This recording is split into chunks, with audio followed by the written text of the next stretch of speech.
anniversary of the independence of Ghana said, the speech is entitled, "We unite or we perish." And Mwalimu says, I want to apologize to Kwame Nkrumah. Those of us who believed in gradualism were wrong. Nkrumah was right. But Nkrumah also did not appreciate the level of suspicion that existed amongst the leaders at that time. Our generation, he says, fought for the liberation of Africa. It is the duty of the new generation to carry the torch forward, he says in his plea. He says that I do not believe that the tribe can be the basis of mobilization in Africa. And he said that as I travel along across the world, people do not care about our Tanzanianness or our Ghanaianness or our Kenyanness or our Ethiopianness. In their eyes, we are all Africans. And perhaps that is what we should use as the building block in order to talk about African unity. But we are not being naive about that unity. Because sometimes when we talk about Pan-Africanism and about African unity, people think we are being too simplistic about it. No, it is not being simplistic and being naive. It is recognizing that as long as we remain the way we are, then Africa in the next 25 years will be recolonized. You know, what is the state of Africa as I speak now? What is the state of your continent as we speak now?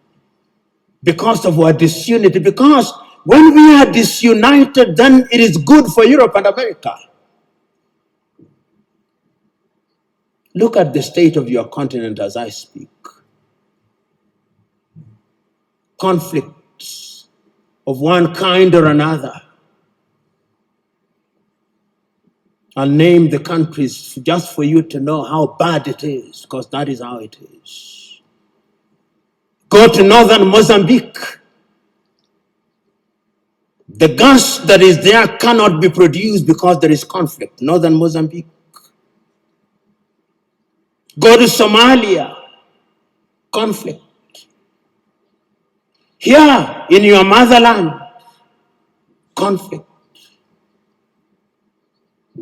Go to South Sudan, conflict. Go to Sudan, conflict. Go to Libya, conflict. Go to Central African Republic, conflict. Go to the Democratic Republic of Congo, conflict. Go to Burkina Faso, conflict. Go to Mali, conflict. Go to Chad, conflict. Go to Niger, conflict. Go to Cameroon, conflict. Go to Nigeria, conflict. Do I go on? That is the state of the continent. So that even when we talk about intercontinental trade, you tell me, can you drive from Addis Ababa to Dakar in Senegal? Unless you are Daredevil himself. Which group will not kidnap or ambush you? That is the state of the continent because we are weak and disunited. I fly from Nairobi, Kenya for 1.5 hours. I come from the shilling zone. I go into the birr. 33 currencies in Africa. 33 currencies. None of which is used to conclude transactions anywhere. I come to Addis Ababa, Ethiopia, and I show my shilling. They say, what is this? But let me show the dollar. Oh, this is it. Let me show the euro. This is it.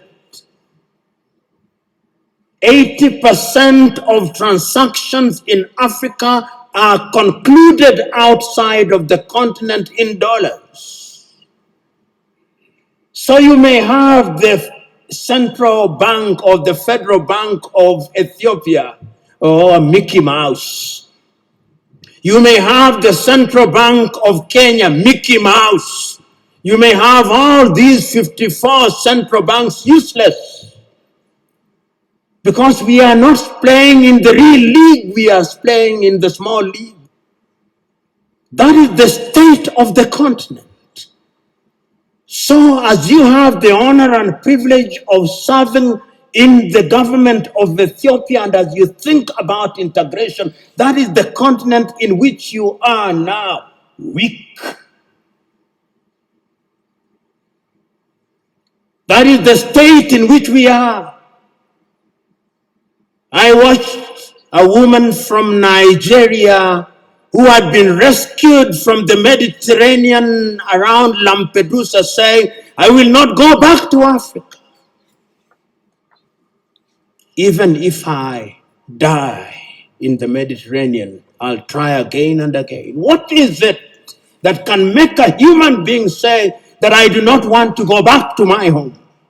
Because the natural instinct of a human being should be that you want to go home. It's because we are weak. Let me conclude by looking at Africa in the future. What is the state of Pan-Africanism?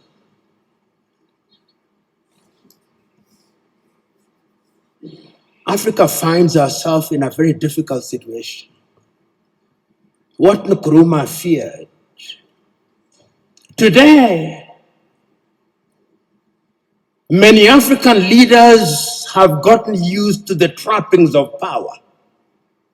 And those who speak about power, right? Power corrupts, and absolute power corrupts absolutely. I remember in 1997, I think, I may be wrong about the year, 1995, I think, I was serving as an intern at the Mwalimu Julius Nyerere Foundation in Dar es Salaam. And I had the privilege and honor of driving with Mwalimu Nyerere in Dar es Salaam. And he had only one guard and a driver. And he stopped at the few traffic lights and only moved when the traffic lights moved. And I asked him, Mwalimu, how did you leave power? He said, oh, when I said I wanted to leave office, there was no shortage of people telling me, don't leave us as orphans. It is very rare to find those in positions of leadership in Africa today who would willingly leave office. Power in Africa is now sought by hook and crook and retained by hook and crook. Because the trappings of power are good. And permit me, when I am gone, even if I irritate you, in fact, perhaps my intention is to irritate you, so that you reflect upon what I'm going to say. And this is a personal thing. I'll give you an example. When I was appointed as the director of the Anti-Corruption Commission, I drove in the morning in my car with my driver. In the evening when I was leaving, there were 3 cars. Mine, what was allocated to me, and another one in front, and another one behind me, and 12 individuals. And I asked, who are these fellows? They said, these are your security. I said, I don't need my security. I don't need 2 cars, I only need 1 car. Because this thing you call security, this is spectacle. And throughout the period that I served, I had only one security and one car. And I say this because it is in the nature of power to make you use to things that you don't need. And once you get used to them, then without them, you feel empty and lonely. And you'll find them. You'll be told, and many of you will love them. They are good. When doors are open for you, they are good. When you occupy front seats, it is good. When you address Your Excellency, it is good. When you eat the best food, it is good. When you have security, it is good. But it can also dehumanize you. It can also monsterize you. I am asking you today that part of the problem of Africa is that we found human beings and we monsterize them.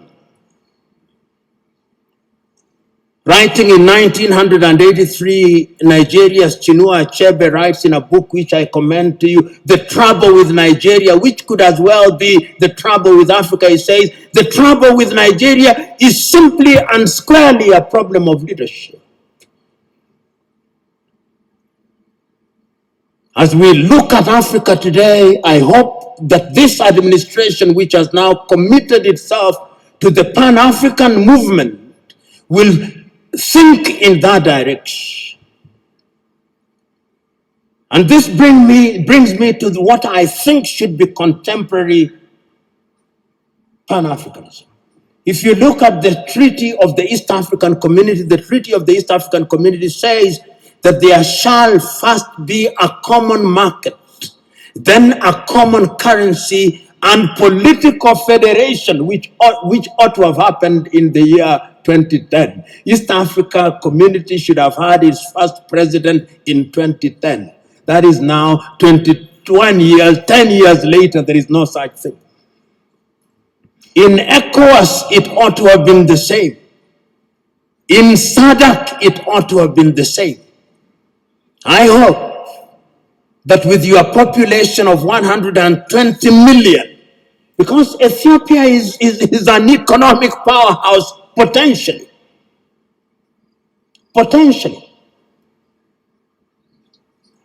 You know, Pan-Africanism, the new Pan-Africanism must have an economic component of it. That is how I understand Africa Agenda 2063. Africa Agenda 2063 says that by the year 2063, Africa will have pulled up her people into a middle-level economy on 7 pillars, economically, politically, and otherwise. And the Africa Continental Free Trade Area suggests to me that we'll have broken all the tariff and non-tariff barriers. Will we be able to achieve those in the spirit of new Pan-Africanism? Will we have one currency?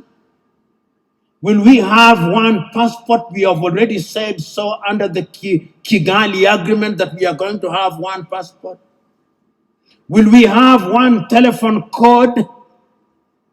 We have 55 telephone codes. You move from Nairobi 254, you come here, you have another one. You go to Eritrea, you have another one. There is no connectivity in the 21st century. How can you be taken seriously? Those of you in the United States of America, you fly from Boston, Massachusetts to San Francisco in the West, 6 hours, 40 minutes. The code is 1. The tariff is 1. The COVID test is 1. I moved from Nairobi to Addis Ababa, COVID test. If I don't travel this evening, I'll be subjected to another COVID test. I go to Tanzania, COVID test. Uganda, COVID test. Your nose will begin debating with you. In the United States of America, you take one COVID test from Miami and you don't take it as you go to St. Louis in Missouri. I'm talking about very practical things. I come here and I have to go through an immigration. My passport has to be stamped. Somebody in the United States of America does not have to do that. Somebody in the European Union across 27 countries does not have to do that. In China, which is, of course, 1.4 billion, does not have to do that. Until we change all those things, we are going nowhere. So that we have only one telephone code, so that we have only one currency, so that we have only a single immigration, so that we eliminate all these armies. You know, you look at some African countries and they have an army, which complete with 5-star generals who have never even quelled a street riot, and they are generals. Money goes into maintaining militaries, maintaining embassies that you don't need. You see why Africa is poor? All these 55 countries have embassies. If we were one, there would only be one ambassador for Africa in the United States of America. There would only be one army with regional policing. Am I being naive or simplistic? Yes, we can create a single Africa with a loose government, a confederal government, dealing only with foreign affairs and defense and monetary policy and general policy formulation, with different governance systems. That is the only way in which these narrow tribal instincts will be dampened. But as long as, and now I want to conclude, if we only see Pan-Africanism as sentimentalism, as a romantic idea about which we debate, and we remain as we are, then this is the Africa that I see. This is the Africa that I see in 25 years' time. Many Africans, either legally or otherwise, will break into different autonomous countries. Many of them. We'll have more than 100 countries in Africa, each claiming self-determination, and is already beginning to happen. Because we will be looking at narrow ethnic agenda as the only way of defining our affairs. Ethiopia will break down, Kenya will break down, Nigeria will break down, South Africa will break down. And look at South Africa. Only last week, the whites in Western Cape in South Africa have delivered a petition to the government in Pretoria saying they want to create their own country. The Democratic Republic of Congo will break down. Libya will break down. The only way in which we can immunize ourselves against all those things is to create a Pan-African nation which allows for self-determination within the nation. And we must redefine terms such as self-determination. Self-determination must mean the ability of a people within a bigger unit to enjoy their culture, to enjoy their tradition, to speak their language. They do it on a smaller scale in Switzerland, those of you who are familiar with Switzerland. And we de-emphasize the presidency, we de-emphasize the prime minister's office. Pixley Kaisa Kaseme said, and I conclude with him, Africa is diverse.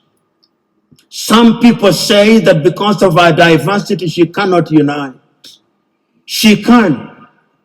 Because unity in diversity is possible if we understand what human beings need. In the nature of things, human beings need security. In the nature of things, human beings need food. Human beings need medical services. They need infrastructure. If you have a government that allows that, he said, then it reminds me of the piano. If you press the black button of the piano, it produces some sound. If you press the white one, it produces some sound. But if you press both the black and the white, it produces melodious music. And I think that the new Pan-Africanism must look to that. And you who have the honor and privilege of thinking and working in government, it is your duty to start that journey. It is not going to be easy, but it is an intergenerational journey. Play your part, for it can be done, and it must be done.